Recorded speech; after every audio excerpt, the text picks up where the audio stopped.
Hey mathletes, let's get ready to math it up. We are going to be covering ratio, rate, and proportion problems today, reviewing a lot of the concepts. We have to remember there are lots of types of proportion problems that do different things, so we want to make sure we're really good at all of it. And here we go. So let's remember while we're doing our work, we want to make sure we are reading directions carefully, and that if we run into decimals, and we will, we are rounding back to the hundredth unless we're told otherwise. But in our case here, unless the decimal ends at the tenth or the hundredth, we're going to be rounding back to the hundredth. Okay, and then we have our conversion chart here. We are going to be doing some measurement conversions with proportions, and this will be our reference sheet for doing that. And here we go. So let's begin using the 2 recipes for hot chocolate, fill in the blanks, and answer the questions. All right, so let's get started. So what we want to make sure we're always doing is recognizing the ratio that's provided. So in this problem, we see this particular line here, this row, shows us the ratio. And the ratio they're showing us is a 10:6 ratio. So we know we can get different versions of that ratio, equivalent ratios, by multiplying or dividing both numbers by the same number. So in applying that, we see that this would reduce down to 5 to 3. And we've done that by dividing by 2 or multiplying by 1/2. Either way, we can say divide by 2 and divide by 2. And we see that 5/3 or 5 to 3, put the colon there or the table doesn't require it, is our first ratio here and our simplified ratio here. So that's what we're working with. So to get to our next one, we're multiplying by 2, multiplying by 2. Then we need to see what's going on here. So what do I need to do to that 5 to get to a 15?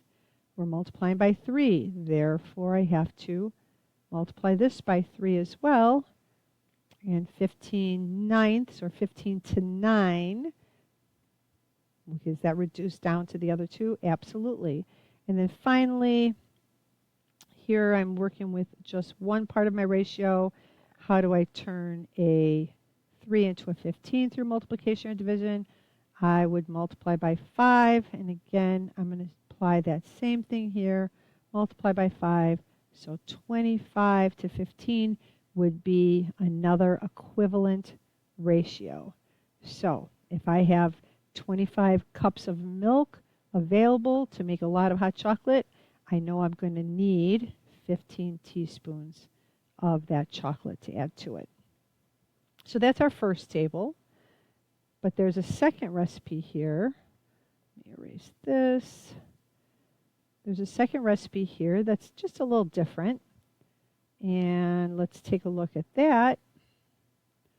Rid of all this. So here, 10 to 8. So to get my simplified ratio here, my simplified equivalent ratio, looks like I can divide both of these by 2. They're both divisible by 2. Let's see where that puts us. So that would be 5 divide. Okay, so this ratio in its simplest form is 5 to 4. So immediately my mind says there's a little more chocolate in that one, because for every 5 cups of milk, there are 4 teaspoons of chocolate rather than 3. So this one's going to give us a little bit more flavorful hot chocolate. All right, I'm going to get this out of here, and we'll go ahead and figure out our other missing parts. So if I want to solve for this one, I have to figure out what's happened here. I have multiplied that 5 by a 3, so I would have to do the same thing here to keep these equivalent. So that's 12. So 5 to 4, 10 to 8, 15 to 12. And then I also have this one to fill in, so I'm going to use this relationship to figure that out. I would have to multiply a 4 by a 6 to get a 24, and therefore I have to do the same over here. So those are all of my equivalent ratios: 5 to 4, 10 to 8, 15 to 12, and 30 to 24. Now we could get other ratios by using a proportion that aren't as exact as this, but this table is just asking us to use a multiplier or a divider to fill in the rest of the numbers. So what is the ratio in simplest form of cups of milk to teaspoons of chocolate in recipe A? Well, we figured that out. The simplest form would be 5 to 3. You could put that also in this form. That would be okay also. What is the ratio for B? We figured that was 5 to 4. Based on the recipes, which one will taste less chocolatey? Well, this one's going to be less chocolatey because for the same amount of milk, you're getting less chocolate. So that would be recipe A. And then finally, if there were 71 teaspoons of chocolate available, how many cups of hot chocolate could you make using recipe A? So we know in recipe A, it was a 5 to 3 ratio. So for every 5 cups of milk, we had 3 teaspoons of chocolate. So we can set up a proportion, or we can use equivalent ratios and look at a multiplier or divider. But here we say, okay, teaspoons. In the problem, we have 71 teaspoons. Teaspoons go here. And we are solving for the number of cups of milk that would be required. So this sets up our problems. Proportions allow us to cross multiply, and those two products are equal to one another, and we can get a lot of work done using that concept. So now we have to take 71 and multiply it by a 5, and that gives us 355. And then I'm going to divide both sides by 3, and that ends up being 118.33. It's actually 333, but rounding back to the hundredth gives us 118.33. So means that we are going to use about 118 and 1/3 cup of milk to go with that 71 teaspoons of chocolate that are available. So 118, this we know is cups, and we know it's cups of milk.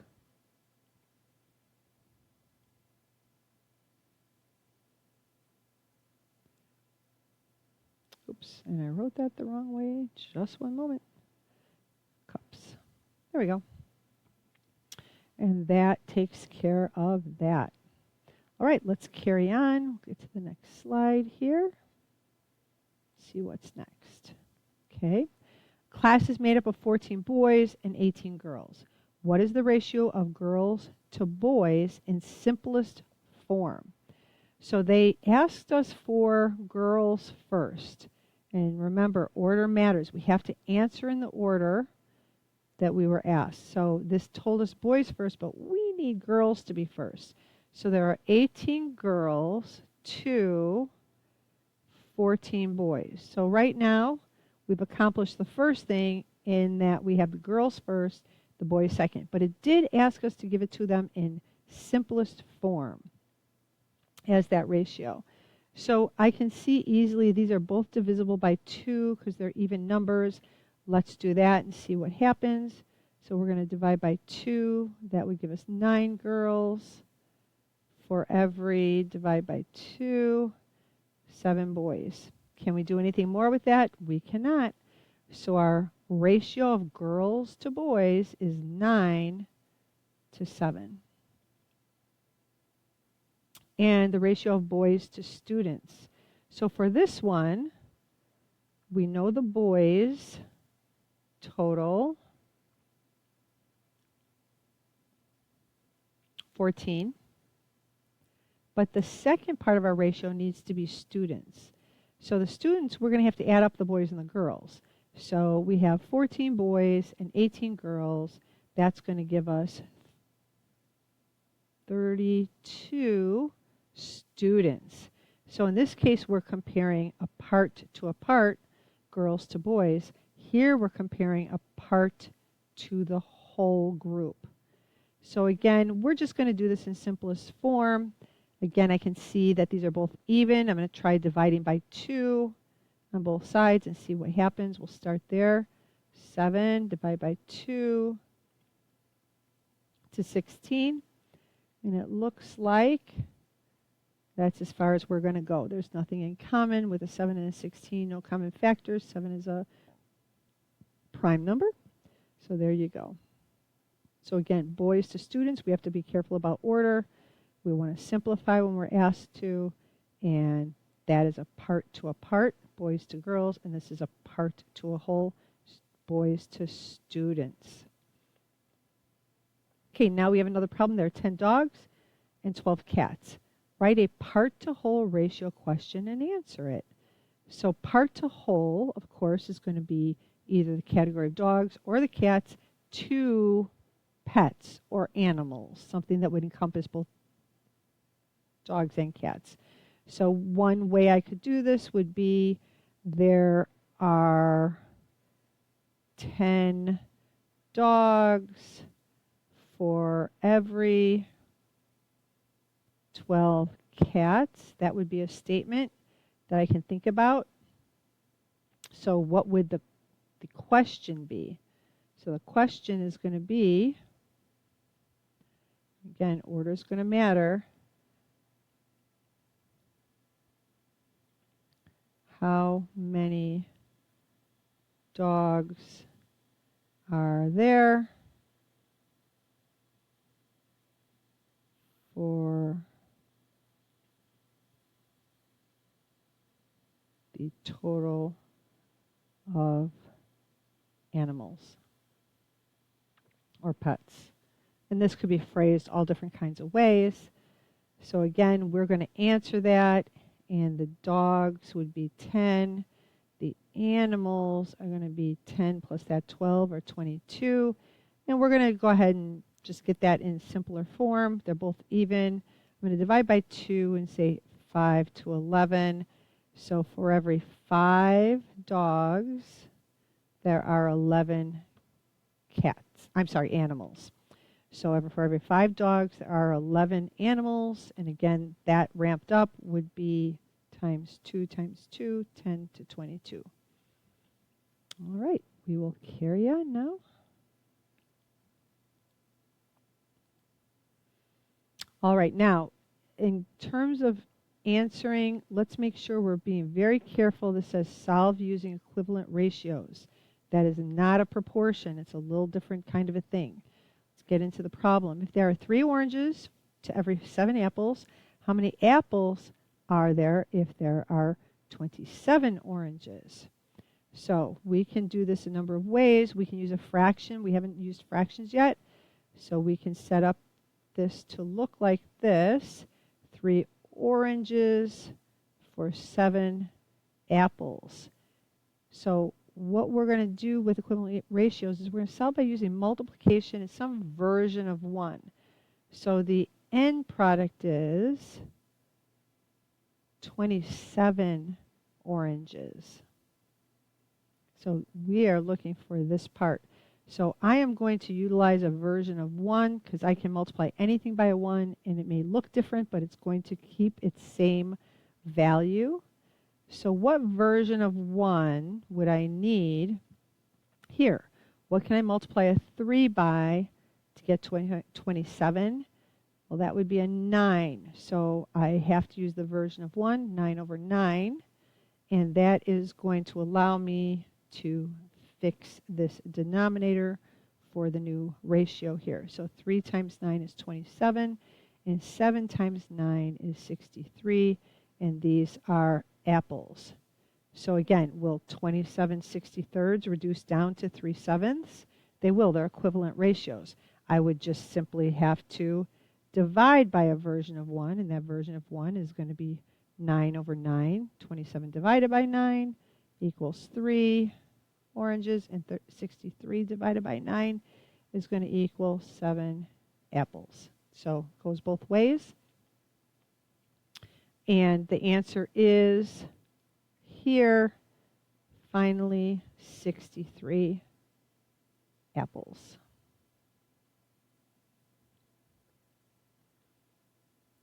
Okay, and we are going to continue on. Okay, so now I have 4 cans of soup that cost $13. What is the unit rate? Well, I know that unit rate means per one. I've got to figure out per one. So even though we know there's a way to do this with just using simple math, we are being asked to use a proportion. That is what we're practicing. That is what we're studying, using proportions and using algebra.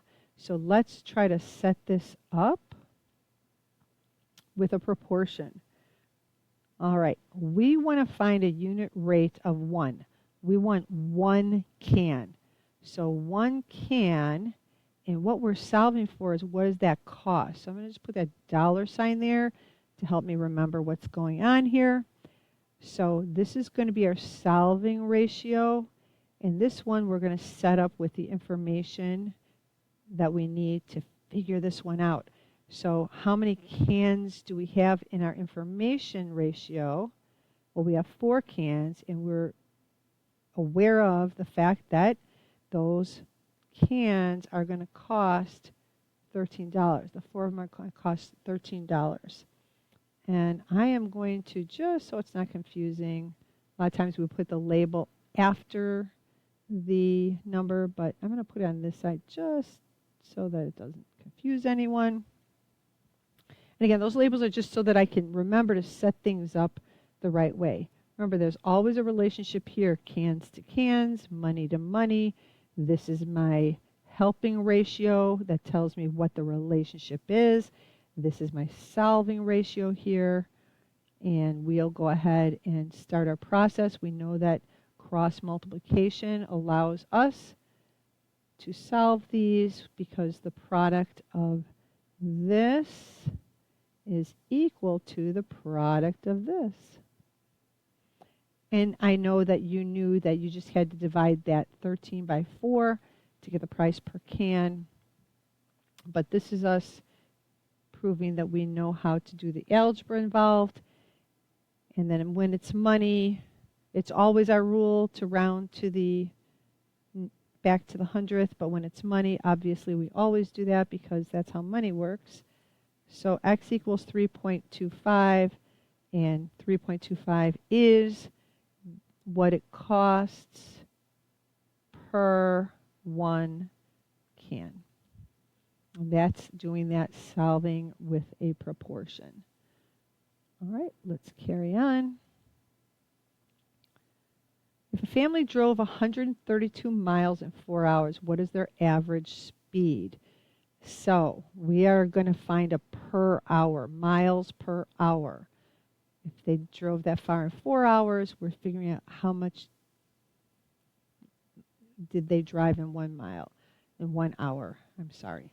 How far did they drive in 1 hour? There we go. That's better. Okay, so let's go ahead and set this up. So again, I'm going to put my 1 in the second denominator there. I know that's going to be hours. It's going to be 1 hour. Hours are here. So in my helper ratio here, I know that we have 4 hours worth of driving. And in that 4 hours of driving, they were able to get through 132 miles. So when I solve here, this is actually going to be the number of miles that they are able to go in 1 hour based on this rate. So again, our proportion allows us to figure this out. And these problems are intentionally easy for you to figure out mathematically because we don't want you getting caught up in the math of the problem. I want you to be able to think about this in a proportional fashion. So let's get this. 4 over 4 is 1. 1x is just x. And then we're going to divide that 132 miles by 4. And that is 33. So x is 33. Our proportion tells us that that is 33 miles. So my answer is they were able to drive 33 miles per hour. And per hour always means per 1 hour unless it's stated differently than that. All right, let's keep moving. That is the last problem. There we go. Okay, now we're talking about the percent proportion. And this does say solve using a proportion. So we're initially going to utilize our percent proportion like this. We know that is over of helps us to remember what's what. Part over whole. We have to also know that the whole isn't always larger than the part. That isn't always true. And not let that get in the way of our solving. So the percent number goes here. When I say percent number, that percent sign won't go there because it's over 100. So that percent sign would not be there, but the percent number is. So we see immediately I have the percent number. It's 40. 40% of 80 is what number? So 80 sounds like the whole. It sounds like the 100%. And what we're solving for is the part. And that's it. We would just cross multiply. I like to have my x on my left side, so I would go that way first, keeping my equal signs lined up. And then we have this. Divide both sides by 100, so I can get that x isolated all by itself. And then we have, that turns into a big 1. 1x is just x. And we have that, divide by 10, and we see that the answer is 32. And this is when you want to take a moment and say, does my answer make sense? Half of 80 is 40.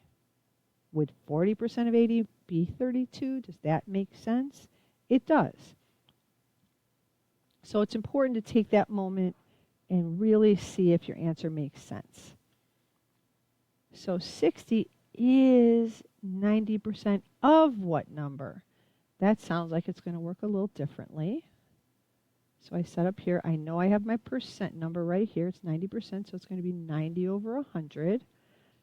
And 60 is 90. So 60 is that 90%. What we don't know is what is the number that 60 is 90% of. All right, so again, cross multiplication. I like to start with my x on the left, so I'm going to do this first, this second. We need to get that x all by itself. We're going to turn that 90 into a 1 by dividing it by 90. Anything over itself, as you know, turns into a 1. And then we're going to divide both sides by that 90. And here we get a 1. And x is equal to 66.666, which is going to be 66.67 rounded. And that's our answer. Again, take that moment. Does that make sense?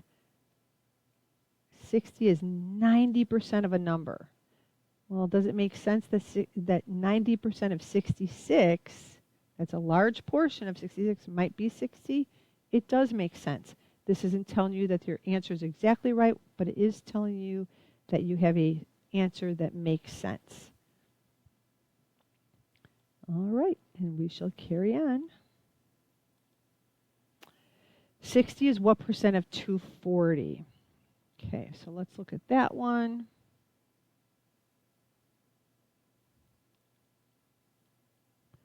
Set up our proportion. 60 is what percent of 240? So we do not have a percent number. That's going to be what we're solving for. 60 is what percent of 240? Now, 60 is not going in our numerator because it's the smaller number.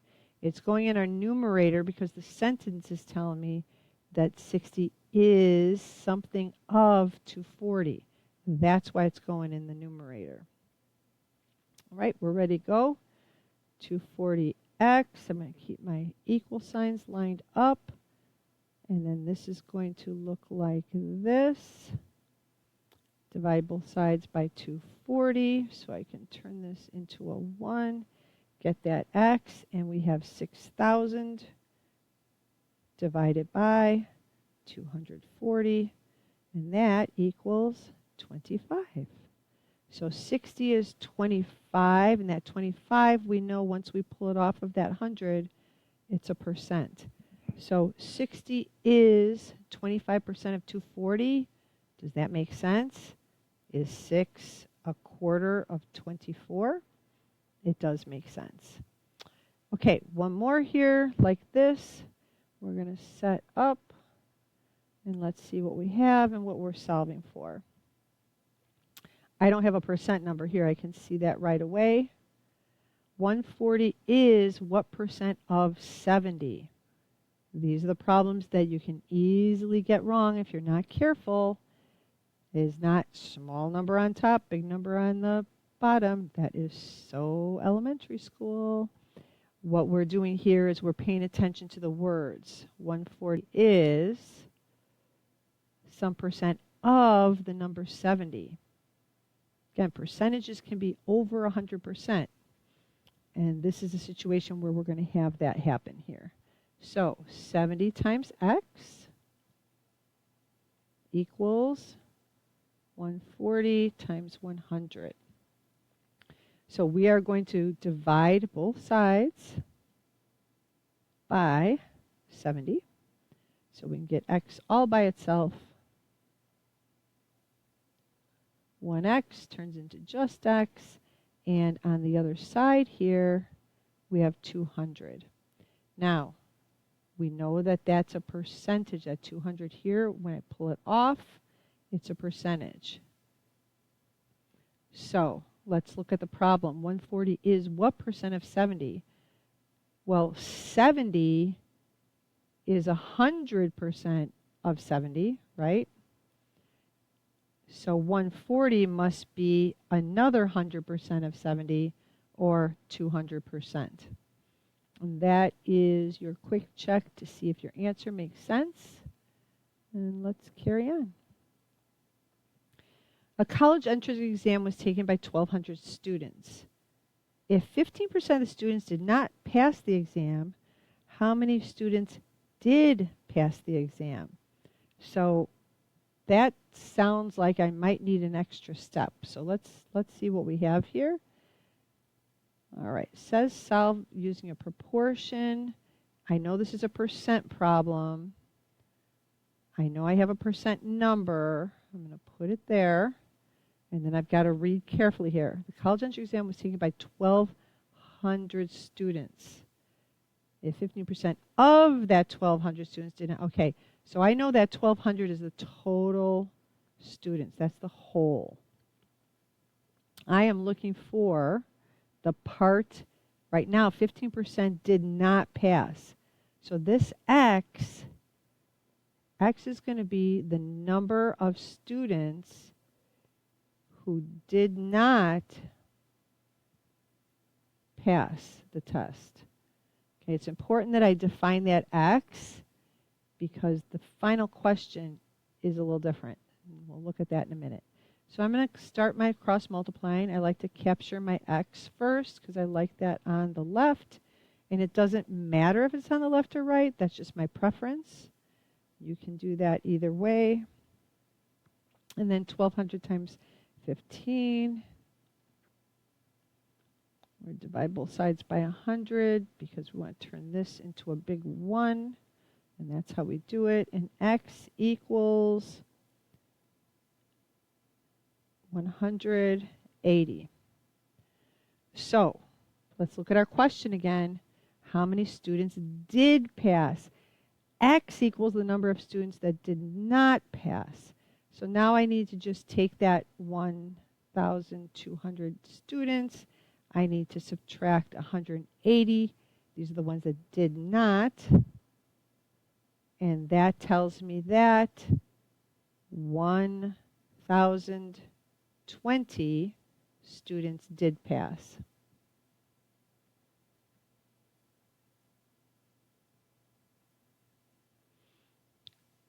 Did pass. So it's just that one extra step. We have to read our problems carefully. We have to make sure we know what we're solving for and what our final question is so that we can be very, very clear when we get our X, what it means, if there's something more we have to do, or if we're finished. Okay, and carrying on. Okay, a bike cost $540 this year, but it was only $490 last year. What is the percent of change? So as soon as I'm looking at a percent of change, I know that I have to say increase or decrease. So let's read this carefully. The bike cost $540 this year was only $490 last year. So last year it was $490. This year it's $540. So it went up. It went up in price. That was an increase in price. A little tricky because you were given this year's first and last year's second. But we have to follow the timeline. And the timeline would say last year's price to this year's price. So it's an increase. Let's see how it pans out here. We know that in these problems, we're doing difference over original price. Again, be careful. It's not just use the first number. Last year's price is the second number. So the original price was $490, and then we have to find the difference between them. So the price of the bike went up $50. That's the difference between $490 and $540. And now we're able to start our cross multiplication and start figuring out what that percent number is. And in order to get X by itself, we have to divide both sides by 490.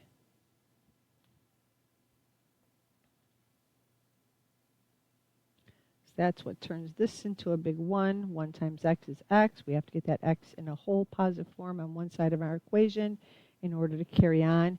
And when we do this math, we get 10.204, and we know we're going to round back to the hundredth. This is less than 5, so we will leave that as is. And we know that that number, x, is our percentage of change.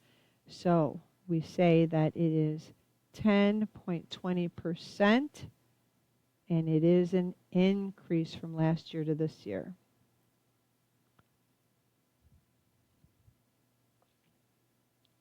Okay, and we shall carry on.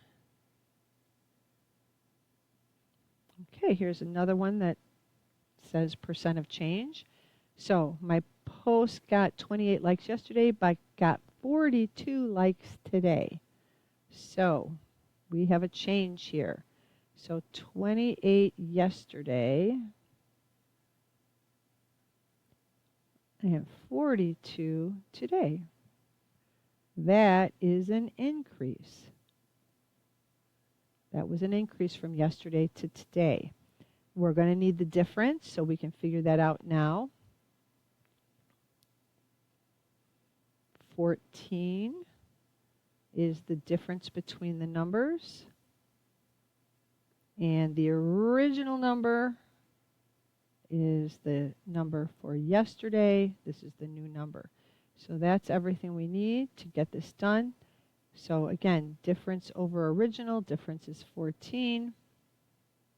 Original is 28. We are solving for our percent number. The 100 goes there, and we get to work. Cross multiplication. Cross multiplication. We need to divide both sides of our equation by 28.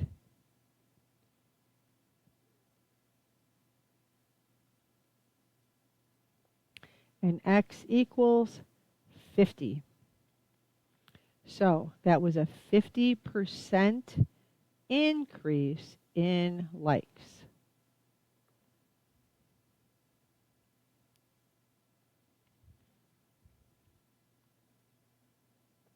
All right, and we're going to move on here.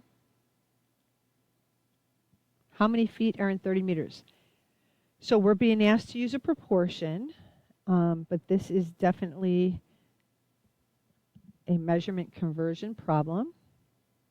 So let's set that up as a proportion. We are going to have a ratio where we're solving and a ratio that is a helper ratio to give us our conversion rate.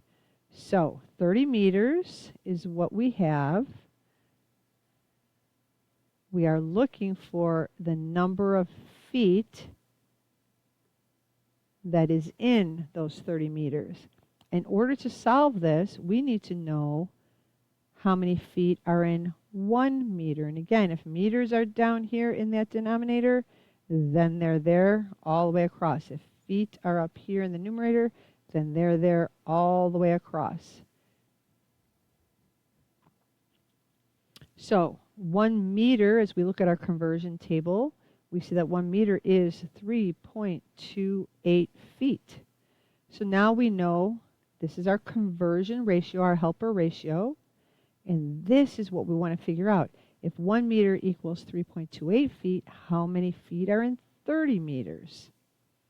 And we will start our work here. And I am going to drop the labels because we have the label here. And we're going to multiply 3.28 times 30.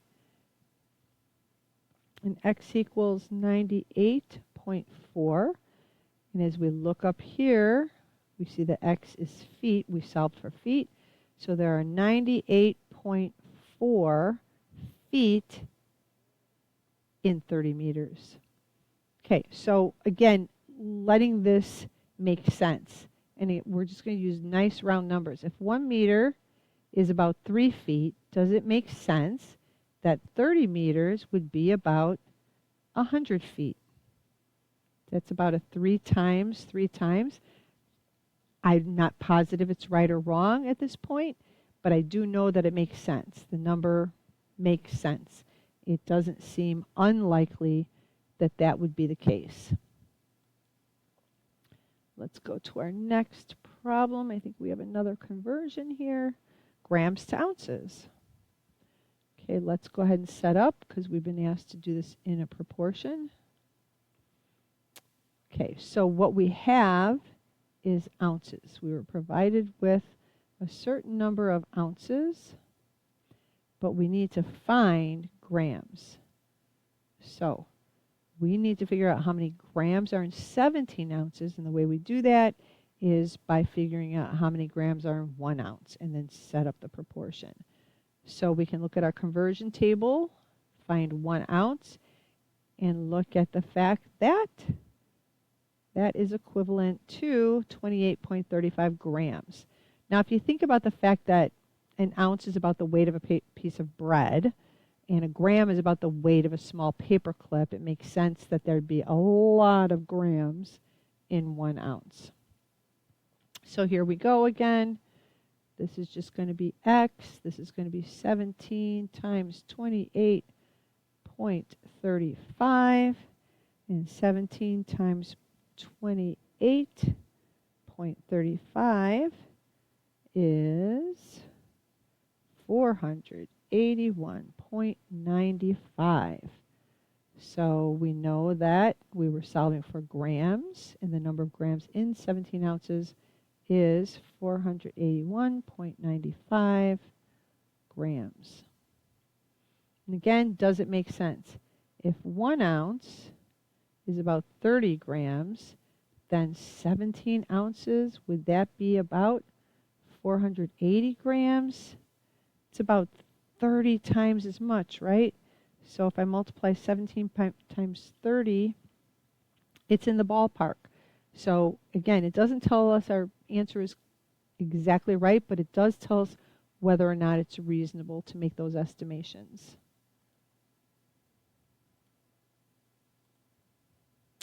Okay, so here is where you're going to do some thinking about your learning and your knowledge base on this and your capabilities. So on this material, overall, I am at a 4, 3, 2, or you can go between the numbers. 4, I can apply it easily. I can apply it to different things. I understand it so well I could almost teach it. 3, I understand, I get it, I can do these problems. 2, I'm in need of help. And again, if you want to go halfway between with a 0.5, you can do that. So this is where you should be talking about what is it that you need to study to be successful on the test.